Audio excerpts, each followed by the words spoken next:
tomorrow is 16 weeks to go. Well, actually, we're recording on a Sunday and it's 16 weeks to go. I haven't been in a swimming pool since November last year. I'm fucked. I've been in a swimming pool at least 15 times since November last year. You're in a bad... I can't swim after those 15 times. You're in a bad way, son. I'm in a bad way, but the good news is the lovely apartment it's livable. And that's where I wanted to get to by today. And now I have 16 weeks to get Iron Man strong, I suppose is the best way to do it. So at least I have a lovely kitchen to come back to for my meal prep. Anyway, I'm very nervous. I have to say, I'm very scared. Are you set now? Yeah. Is the plan there? Do you know what you're doing? Yeah, the plan is there. I've a good bit of catching up to do. And the endurance fitness is not there. But it's going to be a very tiring week for me. I'm probably going to push myself a little bit beyond what I probably should.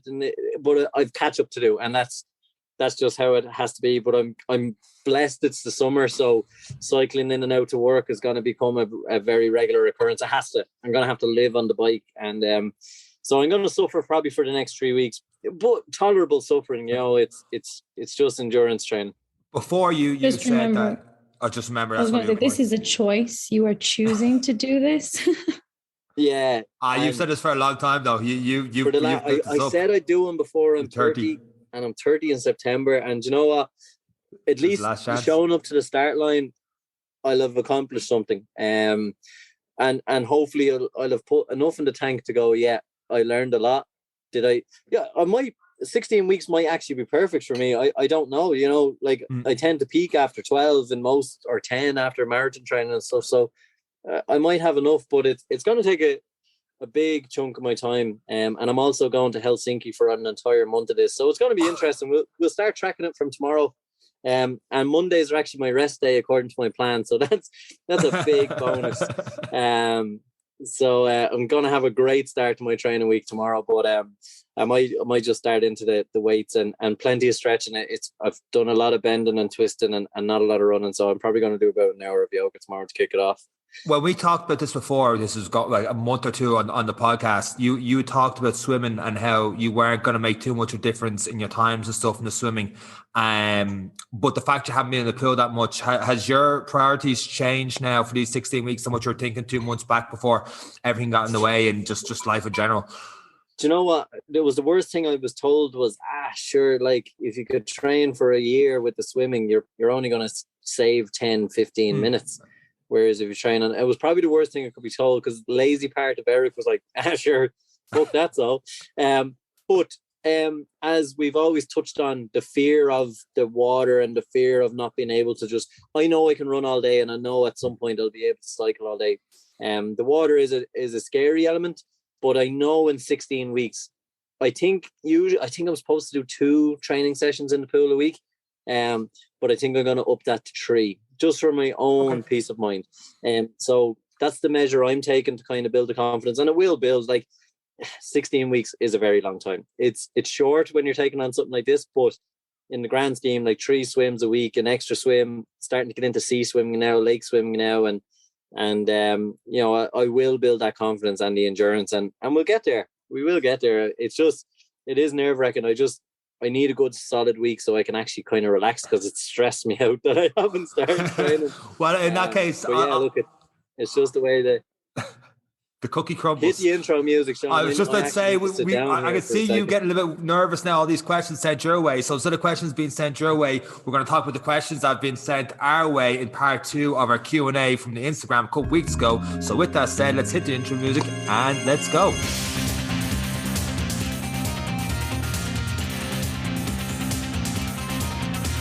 I was very proud of that segue. So, straight into the questions I suppose we got from our Instagram. I was kind of giving a look at Rachael, hoping that she had the questions ready, but she looks like she's still asleep because it is morning time over Australia. Rachel, do you have any of those questions there? Rachel is with us, the podcast. I'm not too sure she's sitting here in the intro there. Yeah, I'm just actually thinking, did I even say a sentence in the intro? I am here. I am awake, just about. I do have the questions easily accessible, I think. The first round was very much marathon focused. this one is kind of the other questions. We kind of broke them up into that, the kind of marathon specific ones. And we just have a random selection in store for you today. But we think it'll be good. Here's another piece of my life while Rachel's looking for the questions. I have vitamin C tablets here, and I took one. And I was like, oh no, it's a bit dry. Like, I've been cutting sawdust on it. It smells a bit dry. And I was like, I need something to wash it down with. And then there's a bottle of gin in front of me. It's been that kind of start to the year. It's been that kind of start to the year. So I didn't. It's May. I did. Yeah, it's still the start. First half. I didn't use the gin though. Look, I'm improving. But anyway, I got my vitamin C in. Sorry, Rachel. You'll have the questions now. Well, let's go with this one. What do we talk about when we're not talking running? Drinking gin and vitamin C. Oh my God. Next. No, I'm only joking. Well, funny enough, I always say this, like, and it's the same reason I kind of like doing triathlon, is I kind of like being surrounded by like-minded people. It's the same way, like, this podcast is still going. I kind of like talking about my bike. I like learning from Rachel. I like watching Sean do stupid runs. Like, it's a lifestyle choice. But yeah, I suppose when we're all together on a run, we're probably talking about very mundane, normal stuff like houses and flooring and kitchens and I don't know, whatever else, work stuff that was going on. But I suppose when we're not running, we're talking about it. Yeah, I don't know. I like talking to people. It's definitely that lifestyle though, because when you're doing it, you know, several times a week, it's more than just, you know, a hobby. It does become part of your lifestyle, and you do surround yourself with people who are similar minded, who will maybe jump in for a run or a cycle with you, things like that.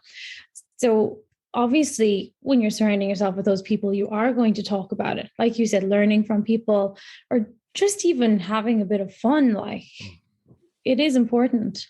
Like, I gravitate to you guys now because, like, even when this was last year, the year before, like, my 5K challenge is trying to get to there at sub 20 and stuff, and seeing Eric doing that. And like, when I'm talking to him, like, here, your training tips and stuff like that, because I'm not getting that from other people. So we always talk about running and cycling and stuff like that, as if we've loads of different interests and stuff like that. But because we're doing training 4, 5, 6 days a week, it's constantly on top of our minds. So yeah, I don't know what else we really talk about except running and training. And it just seems like every time I see, especially you, Rachel, because you're halfway across the world, it does be on this screen now doing the podcast. So what else are we supposed to talk about? Exactly, especially with the time zone. There's only a certain window when everyone's awake at the same time as me. So it's like, right, what are the key things I have done this week or today that I need to tell people? And like in the last week, it was like I signed up for a half Ironman. That was my biggest news. So obviously, I'm telling everyone that. And so, yeah, signed up for one in December. So like when that's your biggest news, again, it's my lifestyle. I've set this goal. I'm going to focus, you know, my training, everything will aim towards this 70.3 in December. But that's what I've been telling everyone. Next week, it might be non-sport related, but for this week, that's my news. So anyway, here we go, talking about other events again and running. Right, what's next for us, Rach? Oh, the phone switched off. What is next for us? We are so prepared. I hope someone is driving in their car, effing and blinding us. We're like, get to it. While Rachel's looking, actually, shout out to Dara, who ran 74K today, a part of the Wexford Running Festival. His mate ran 100 kilometers in 12 hours. So he did challenge us on the Any Given Training Day Instagram group for next year's Wexford Weekend of Running Festival or something it's called. I had a look at it before. So you have an option of 6 hours, as many laps as you can do, or 12 hours or 24 hours. There could be a 2 or 3 hour one as well. So yeah, just putting that out there in the podcast, saying to you for the first time, Rachel, if you're back in the country by next May, just throwing it out there. I'll have to think about that one. My half marathon with Dara last summer was undoubtedly the longest run I have done in years. Probably since I paced my dad to his half marathon. So yeah, I'd really need to think about that one.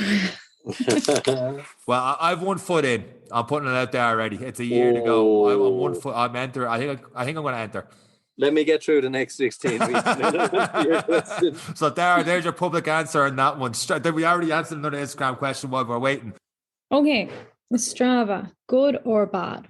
So does it make you afraid to run slow, or does it motivate or demotivate you? So I suppose we'll start off with which one of us, or out of us, who has Strava, who has a paid Strava subscription? We'll go to you, Sean.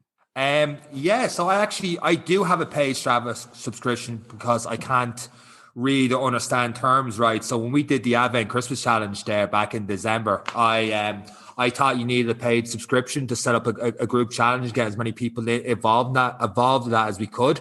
And it turns out that even if with a paid subscription, you can only get 12, I think a maximum of 12 people involved in a personalized challenge. So yeah, I paid for a year on it. So I do have a subscription for it. I actually don't know the difference in terms of what I have for what features I have for it and what features I shouldn't have, to be totally honest with you. They really changed it though, because it used to be if you had the paid subscription, you got very little extra. And, they're free. The elements that were free were amazing. And then they completely revamped it probably less than 12 months ago. And suddenly all the really cool features of the really useful ones were now paid. And so it was kind of annoying. Just because I actually don't know what features is paid. Like I look at a lot of the cool features on it now, like that one where it rates your fitness and you stay in a certain zone. So one of the things, if you're in your progress bar, you can still set goals and things like that. And I think you can see your monthly activities, but you can't see the training log or weekly intensity. So the training log is where you go in and it's all the circles that either tell you your time or your distance, and it's color coded depending on the sport you're doing. And I really love that one because it just shows everything I do. I don't really track. I have to start tracking my training. I will start a plan and stuff before the half Ironman. But when I'm not training for anything, it's just nice to look back and see, I was actually consistent there for a few weeks. Or, maybe like Eric, I haven't swam this is week 10 without swimming probably. Oh no, that's a lie.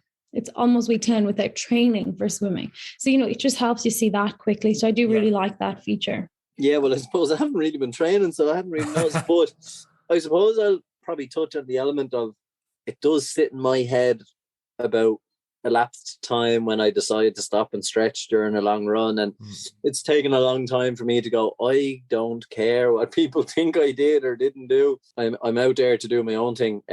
Same way it was when you're in the park and someone runs by you faster when you're doing a heart rate zone run or zone 2 run, and you like they don't realize they'll be finished in a half hour and you'll still be there 2 hours later, when you get down to the longer of it. But that definitely did play in my mind, and it definitely will. And you just go back to the lockdown runs when I don't know who the girl was, but set the world record for the 5K from her sitting room. But it's it does go back to that. It is like an Instagram when you can scroll through it and see and judge. And Irish people are very good at judging, being like, oh, only a 430 kilometer. It's. But even, when you see a 3:59 half marathon per kilometer, you're like, wow, that's impressive. They must be good run.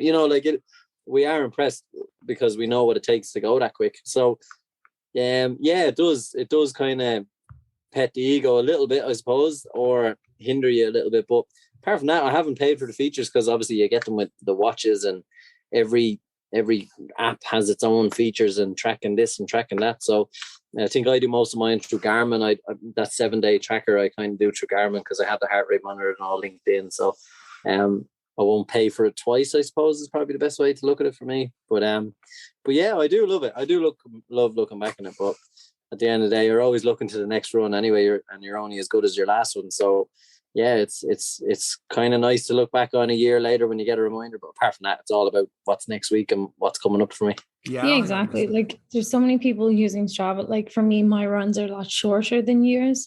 So I'm able to go quicker because I'm running so short. But if I was to try and run a half marathon, the times are going to get really, really slow. And that's just normal. So when you're comparing, it's like, yeah, but you can't compare against everyone because everyone is training for different things, planning different things. So that's just always good to keep in mind because it can demotivate you if you think, oh, I'm the slowest person on here. It's like, you're not. You're just looking at the wrong metrics for comparison. Originally, when I had Strava, now that would get to me when I'd see even people post up their runs on Instagram stories, especially in 2020 when I really started getting to run a lot more. And I'd see people's 10K times. I'm like, oh man, they're doing 45, 46. And I'd be stuck at the 50 or 50, 49, whatever it was. And I'd feel like, oh, I'm definitely slower. And I'm trying to push. And sometimes they were, they could be in a race day for them, or maybe they're just doing it for a lot longer than I was doing it for. Maybe it was running a lot downhill, or maybe like Eric pointed out that they weren't actually doing it a lot and the lapse time is completely different. But the point is, you don't know what other people's runs are, their running history, training history, and it's always you against you. And even though I knew that, it did bother me for quite a while. And the last year or so, as I got more confident in my own running and getting better at my own times, it doesn't register at all. So the times I see people doing, I'm like, oh, great, fair play. Sometimes I just do kudos. I'm not even too sure what they did. Like, God, someone went for a run today. It's that. And seeing that consistency, as you guys touched on already, is the main thing now using it. I wouldn't know my metrics or how much I ran in a month if it wasn't for Strava and seeing, like, I didn't know, like, this year, I've been consistently around the 200 kilometer mark for the first 2-3 months. I would have known that without Strava.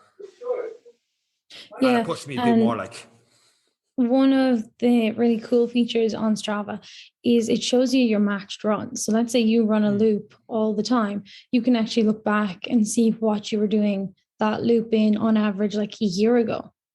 So that's kind of nice for bringing in the whole I'm racing myself, no one else kind of thing. Yeah, and it also has there's 3 different bars in terms of, I think it's the effort you found that run. It must go off your heart rate, I'm assuming, on those match runs. So like it's cool seeing that and that kind of drop and your time's getting better, because I do have my same 7+ kilometer loop that I constantly do, and seeing that drop and the times drop without thinking about it's pretty cool for me and pretty motivated in that respect. So if you like, it's like anything, if you look at the numbers the right way, you can get motivated from it. If you're constantly thinking the negative of it, then it could bother you so much that I'd almost recommend for some people not to use the damn thing and just try and take a step back and concentrate on yourself. And like Eric said, you can get a lot of the stuff from Garmin anyway, and probably for whatever you've paid for the watch rather than paying for a subscription for it. I don't know if I'll pay the subscription again next year because I'm not too sure what I've got and what I haven't got out of it. No, I did actually drop my subscription. I only got it back because I found the maps feature quite useful when I moved to Melbourne, and I was like, cycling was pretty crap and I didn't know where to go. And in the city, I paid for the subscription again, because then I was able to look at other routes that people had saved on Strava, and I was able to download them onto my bike computer. So I did find that really useful. But it is great seeing where everyone's running though. Even someone messaged me, seeing the route I ran, and they're like, "Oh, I didn't know you could run that way." I was like, "Oh yeah, stalker." But it is good. It is great, especially when I see some of the runs Sean does. And what gets me on people's route is the elevation. It's not the pace. I'm like, how much elevation was on that run there now? So, because that's usually for me more impressive because I hate hills. But yeah, it is cool seeing the routes. And I'll just throw out here with these questions is I actually don't have wrote down who sent them in. So not giving any shout outs, but they were great questions. So if you recognize your question, thank you for sending it in. Now, this one, I'm not really sure what they mean, whether they're trying to pit us all against each other or not, but someone has asked, who is the best all-rounder runner? I'm really good at rounders. Looks like you're trying to warm up that shoulder joint there. Are we playing with a tennis racket or a bat? Either way, I'm good. I don't know, like, I'd say in terms of consistency and long distance, Sean has been flat out for the last year and a half. Oh, absolutely. So no, not one of us will beat Rachael over a 10K. So, and then, I just occasionally show up and do a few things. But to your credit, none of us are touching your fastest marathon time. You've got the fastest marathon time by a good bit. Yeah. So I'm not even trying to finish a marathon. You have the fastest half marathon time as well, I think. Between yourself and Rachel on that one. So it depends. A good day. Well, I mean, does your what's all rounder? I suppose it's Is your runner a Kipchoge, or is your runner a Usain Bolt? What comes to mind when you think runner?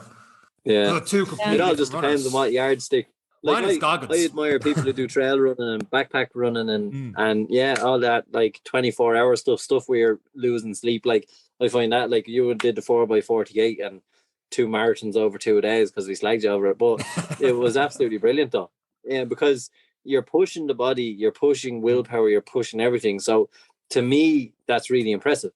And then having tried to run my fastest 5K, knowing Rachael has ran a 16-minute, 10 seconds or 14 or 15, I don't know, ridiculously quick 5K, I know what it would take for me to do that. And I'd nearly get sick thinking of doing it. So like both are equally as impressive. So it's hard to say who's the best all-rounder to, you know, to be fair. Like you can't be a jack of all, I suppose. Well, if Rachael gets into the long distance, Sean, we're fucked. Yeah.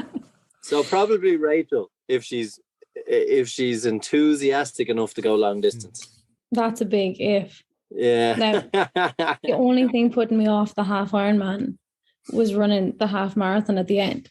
And if it wasn't for, again, another shout out for Dara, if it wasn't for Dara last year and the fact that I actually stayed with them for the half marathon, I'd be actually doubting I could do the distance.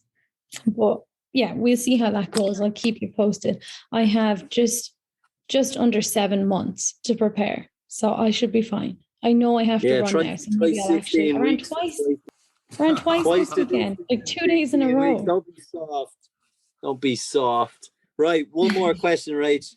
Yes. So this time, your favorite exercises in the gym. So go to favorite. What do you like, or what do you, I suppose, keep going back to in the gym? Lying on the mat pretending to stretch. I don't think I can top that. We all know we don't stretch. Oh, you do a fair bit of stretching though, Rachel, do you? Yeah. Well, a fair bit. I mean, you can always do more, I think. But I just found, you know, I like to practice yoga. And I just found it really nice, like very short yoga flow that, I don't know, if you've ever been to a chiropractor or anything like that, they're all big on waking your spine up in the morning. And so like the 3 ways that your spine moves, so forward and back, side to side, and then the twist. And I just found a really nice yoga flow that kind of incorporates those 3 things, because I've been not having trouble with my back, but my posture has definitely gone south in the last few months. Just if I just have any tension at all, and like especially with big move and things like that, I carry that all on my shoulders, which just causes my posture to just go. It's actually best when I'm running, ironically. But yeah, I just found this yoga flow that moves my spine in all the right ways. It only takes a few minutes in the morning. And then if you just do it with purpose, it really sets you up for the day. You're just getting that bit of a stretch in, you're getting your spine activated, moving, and you just feel good. I just feel good after it. Do you do the same flow of exercises each time, Rachael? Or like what do you mean by with purpose? Just when I do this, I'm intentionally doing it to stretch my spine. So that's the purpose of it. So like if I'm practicing yoga, I don't like, that's something I might just do for 10 minutes in the morning, even sometimes just 5 minutes, just to wake my spine up, get it moving. But then if I was going to actually do a yoga practice, I pick something else. But that's just my wake up kind of morning stretch. When I get out of bed, I can just do a few of these exercises, and with purpose just means I'm doing it to wake up my spine. And that's what I focus on as I'm doing it. I focus not on my hand position or my foot position. I focus on my spine. That's just what I mean with purpose. Okay. I got you. Yeah, what about you, Sean? You big gym junkie? Well, usually my answer would be doing bench press and the bicep curls or some variation. But lately, and maybe this is a bit of a Goggins influence, we won't go on another tangent about him. Pull-ups has been my thing.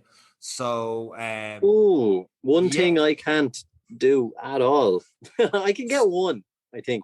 I can do 1.5. Oh, you're already half better than me.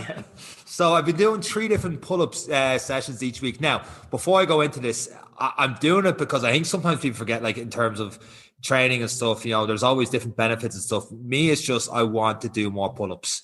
I just think it's a really cool thing to be able to do a pull-up. Like, there's probably better exercise that could spend more time in the gym doing and get more benefit out of it. For running, I should be doing more split squats. Like, Bulgarian split squats are phenomenal exercise for running. There's so much bang for your buck from that exercise, but they're not great to do in terms of, like, it's hard to motivate yourself to get a good weight and do that. But pull-ups for me, people hate them. I absolutely love them. So I have 3 different sets, and I've built it up now that I'm able to comfortably get at least 15 pull-ups in a row. And the way there's 2 different ways I did it. Was one, when I was doing it, if I wasn't able to do a full pull-up, I'd use bands and stuff until I'm able to do a full pull-up. But I'd always stop 1 or 2 reps shy of complete failure. So if you're doing pull-ups and you're about to go for that one more, you don't know if you're going to get it in or not. A lot of people will force that rep and they're just so tired that they can't do any other reps for the rest of the session, or they're just really bad reps in there. But if you stop a rep or 2 shy, rest for a couple of minutes, do something else, come back to it and do that again, you're going to build up the total amount of pull-ups and total amount of good pull-ups you could do. And the other thing what I started doing when I'm able to do pull-ups is I'll do an EMOM on it.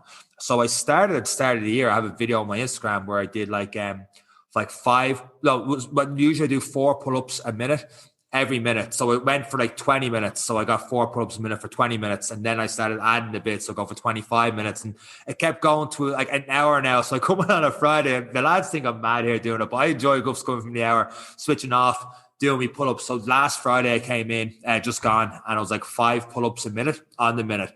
And then my Wednesday session is weighted. So once again, I put up on Instagram where I had like a 12 kilo kettlebell on. I did a couple of reps because, like any exercise, if you want to make it harder, there has to be some sort of adaptation. So you can keep doing more reps and more reps. Or if you're to do a dumbbell press or any other exercise, you would add weight. So that's what I did. I added weight. So I'm doing with a 12 kilo kettlebell. I'm lifting weights. And then I just messed with it last week. And I did a 16 kilo and I started adding another kilo. I did 1 rep. And I added another 24 kilo. And I did 1 rep. And I went up to 30 and I kept going to 32 and kept going up in weights just to see how far I get up to. On that and just changing that stimulus. But to improve your pull-ups, once you're able to do 5 or 6, start bringing in some weights and stuff into it from there. And then change how you do your pull-ups and stuff. Just like running, just like anything really, change up the stimulus. Or like even with bench pressing, you shouldn't be trying to go heavier each week. You know, sometimes you go lighter, add more reps, and then the next day you're going heavier, but always leave 1 or 2 reps left in the tank so you're not totally fatiguing yourself. We're safe, Eric. He said add weight when you get to 5. He said, he also said, don't go beyond failure, and sure, 1 is failure, so I'm just not going to do it. I also said use bands until you get there. Yeah, whatever. Well, listen, boys, it has been lovely, but I'm going to go lie on the mat and do some stretches. I'm about to hop on the bike. And I got my late 10-mile running, so I'm going to bed. It's been lovely. Hope everyone has enjoyed listening. Yeah, that's pretty much. We'll talk to you next week. Well, see how me and Rachel ganged up on you there and took the outro off you, didn't we? Yes, did. I'll tell you what, I won't bring up chin-ups again on the podcast. So, that the guys have stole my outro. So that's pretty much it for myself, Rachel and Eric. Take care. Bye. Bye.